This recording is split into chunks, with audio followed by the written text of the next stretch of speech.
દિવ્યાંગ એવા બધિર ખેલાડીઓમાં રહેલી ખેલ ક્ષમતા, પ્રતિભા અને તેમનામાં રહેલી સુસુપ્ત શક્તિઓને બહાર લાવી શકે તે હેતુથી all India sports council of the deaf Delhi દ્વારા કેરલાના ત્રિવેન્દ્રમ ખાતે યોજાનાર નેશનલ ડેફ ચેમ્પિયનશિપમાં શ્રીમતી એમ.કે. વ્યાસ અને શ્રીમતી વાય.આર. સાંડેસરા બહેરા મૂંગા શાળા પાટણના 6 બધિર ખેલાડીઓની પસંદગી થઈ છે।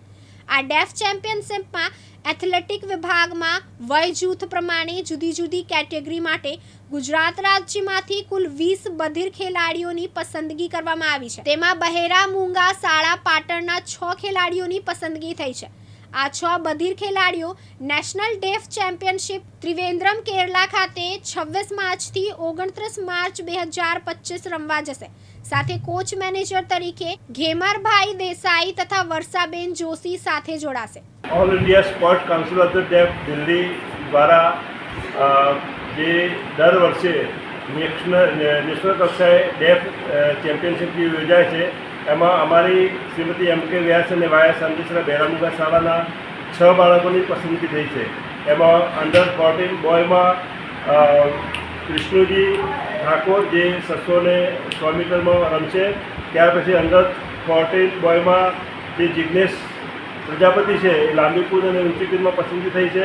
ત્યાર પછી અંડર 18 ગર્લ્સ એમાં પણ 2 દીકરીઓની પસંદગી થઈ છે। એ પણ 800, 400 અને 1500માં રમવાની છે। ત્યાર પછી એબાઉ 18માં જયશ્રી વણકર એ પણ 1500 અને 800 મીટરની દોડમાં એની પસંદગી થઈ છે। અને અંડર 14 ગર્લ્સમાં 100 અને 600માં કોમલ ડોસાણીની પણ પસંદગી છે। અમને ગર્વ થાય છે કે જે એથ્લેટિક્સ વિભાગમાં પૂરા ગુજરાત રાજ્યમાં જે 20 ખેલાડીઓની પસંદગી થઈ એમાં અમારી શાળાના 6 બાળકોની પસંદગી થઈ। એ માટે અમે ગૌરવની લાગણી અનુભવીએ છીએ અને આ સફળતા માટે અમારી સંસ્થા શ્રી બધિર એજ્યુકેશન ટ્રસ્ટ જે છે એમને સારો એવો સહકાર મળી આ બાળકો માટે કંઈ પણ કરવા માટે રમતગમત ક્ષેત્રે કે એમને રમતની પ્રેક્ટિસ પછી જે કંઈ ડાયટ છે એ સંપૂર્ણ પૂરું પાડી અને અમને કોચ પણ પૂરા પાડ્યા છે।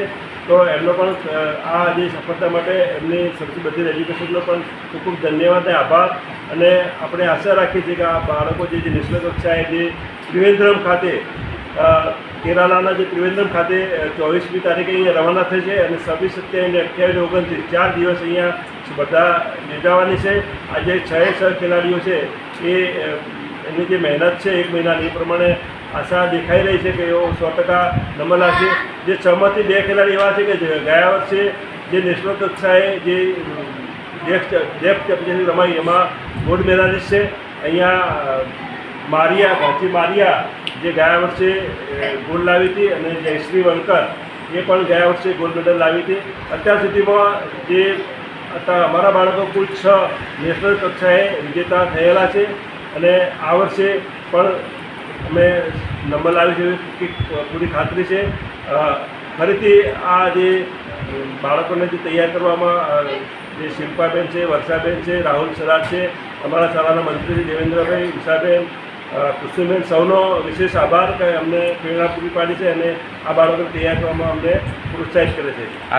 આપનું નામ અને પરિચય? ઘેમરભાઈ દેસાઈ, ભેરામંગળની શાળા પાટણમાં પ્રિન્સિપાલ તરીકે અને બાળકોના કોચ તરીકે આ જવાબદારી સંભાળું। બાયપાસ કરાવેલું છતાં પણ સવાર સાંજ આખો દિવસ એની પાછળ ફર્યા જ કરે અને છોકરાઓ પાસે એટલી બધી મજૂરી કરાવે। મેં તો વિડીયો જોયા છે, મને કાલે કે તમે ગ્રાઉન્ડ ઉપર આવો, વચ્ચે કે ગ્રાઉન્ડ ઉપર આવો, મેં બહાર નથી આવું કારણ કે આ છોકરાઓ જે રીતે મજૂરી કરાવે એ જોઈને જ આપણને ત્રાસ થાય। પછવાડે વજન કાઢીને દોડાવે પણ શું કામે કે એ બાળકો આગળ આવે એટલા માટે। એટલે વધારે પરિશ્રમના જેટલા બાળકો જેટલો યશ મળે એટલો જ સામે ઘેમરભાઈ પણ શિલ્પાબેનને, રાહુલને આ લોકોને પણ મળે। સાથે સાથે અહીંના જે આપણે ત્યાં ટ્રસ્ટના આપણા ગૃહમાતા બેન છે, હવે એ તો બિચારા ગૃહિણીમાંથી અહીંયા આવ્યા છે છતાંય યાદ રાખીને છોકરાઓને ટાઈમસર ઉઠાડવા મોકલવા। શિલ્પાબેન આવે ત્યારે તૈયાર કરીને મોકલવા, શિલ્પાબેનને રાહ જોવી પડે એવું ન કરવું। એટલે અહીંયા આગળ ઘણા બધા લોકોના સહયોગથી આપણે આગળ આવીએ છીએ અને આવી જ યુનિટી મેં અહીંયા આગળ જે જોઈ મેં હું તો આરોગ્યની છું એટલે મારે ત્યાં પણ નર્સિંગ સ્કૂલમાં મેં કામ કર્યું છે।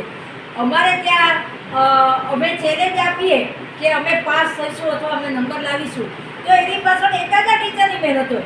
ત્યારે અહીંયા તો સમગ્ર ટીમની મહેનત છે. અને વધારે તો આનંદની વાત એ છે કે મેનેજમેન્ટે અમને છૂટ આપી.